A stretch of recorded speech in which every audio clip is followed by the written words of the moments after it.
بينما كانت تحتضر قالت لابنها: قم بزرع هذه الشجرة وكلما احتجتني انظر إليها، سأكبر وأعيش معك طيلة حياتك.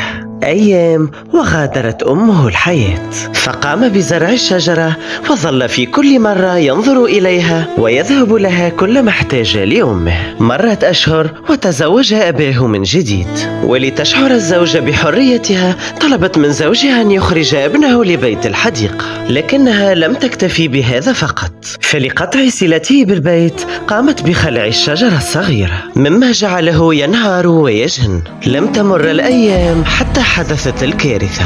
أتت سيارة الإسعاف لزوجة الأب التي سقطت من على الدرج، مما جعلها تصبح مقعدة. وفي إحدى الأيام وبينما هي على كرسيها المتحرك أمام النافذة، تقدم أمامها نحو الحديقة وقام بغرس تلك الشجرة من جديد، فزوجة أبيه لن تقوم بقلعها مجددا، فهي الآن غير قادرة على ذلك.